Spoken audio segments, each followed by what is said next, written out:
Assalamualaikum warahmatullahi wabarakatuh. Nama saya Asim Muhammad Wildan dengan NIM 117. Di sini saya akan memaparkan materi hak menolak dan mematuhi hukum.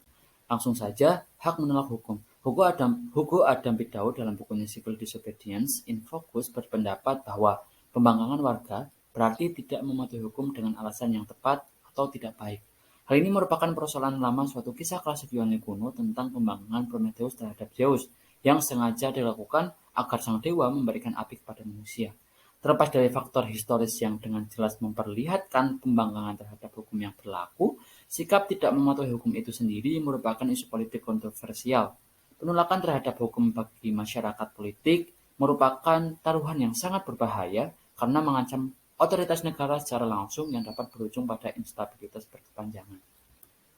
Civil disobedience selalu dipahami sebagai pembangkangan terhadap negara, sehingga apabila seorang tidak setuju dengan hukum yang berlaku, maka ia dapat menyikapi hukum dengan 3 kemungkinan sikap, yaitu yang pertama ada subjek memilih untuk tetap mematuhi hukum, namun tetap diam dan tidak menyatakan ketidaksetujuannya.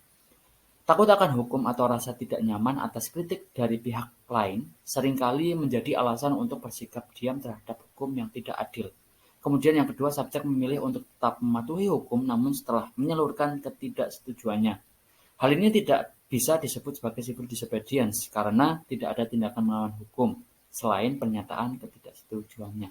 Kemudian yang ketiga, subjek menolak untuk mematuhi hukum tetapi tetap menyembunyikan ketidaksetujuannya sehingga tidak diketahui publik. Thoreau menegaskan bahwa manusia kalau pada akhirnya mematuhi hukum itu karena ia memang memahami bahwa hukum itu benar atau adil oleh karena manusia memiliki suara hati. Sedangkan John Rawls memandang civil disobedience sebagai kewajiban natural untuk menegakkan keadilan. Oleh karena ada kemungkinan pembangkangan sebagai ungkapan sikap peduli pada hukum yang adil, maka di sini hakim harus berhati-hati dalam menjatuhkan sanksi hukum. Di sini diskresi hakim memainkan peran penting agar hukum dapat diterapkan secara adil. Ada 3 kondisi utama menurut Rawls sebagai pembenaran atas gerakan pembangkangan. Yang pertama ada apabila civil disobedience memahami sebagai gerakan politik yang ditujukan pada rasa keadilan komunitas, maka pantas kalau gerakan ini dibatasi pada berbagai hal yang dipandang tidak adil.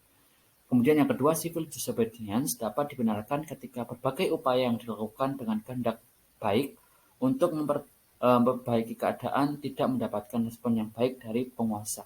Kemudian yang terakhir, yang ketiga, civil disobedience sebetulnya lebih merupakan tuntutan prinsip rasa keadilan, khususnya yang menyatakan bahwa setiap orang dalam situasi yang sama harus mendapatkan perlakuan yang sama. Jadi pembangkangan terhadap hukum baru dibenarkan apabila terjadi ketidakadilan serius. Civil disobedience di sini ada oleh karena merupakan salah satu kewajiban moral politik. Yang kemudian kewajiban mematuhi hukum. Kewajiban mematuhi hukum muncul sebagai konsekuensi natural dari kewajiban terhadap keadilan ketika kita berpikir bahwa moral seseorang tidak sekedar menuntut bahwa orang lain tidak boleh dirugikan atau terancam keamanannya. Selain itu pula, hak moral seorang juga menuntut kita dalam melakukan sesuatu yang menguntungkan atau bermanfaat baginya. Sehingga kita secara moral wajib mendorong lembaga yang adil demi mengamankan dan mendorong pelaksanaan hak orang lain. Oleh karena itu, komitmen moral natural kita pada hak sama warga negara merupakan legitimasi pembatasan kebebasan kita melalui hak yang berlaku.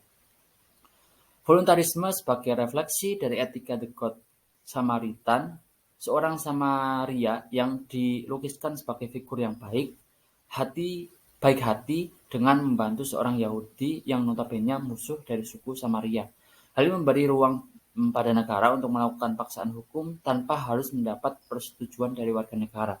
Paksaan politik demi mencegah bahaya yang lebih besar di satu pihak, namun tanpa memberi beban berlebih pada subjek di pihak lain. Secara moral dapat dibenarkan.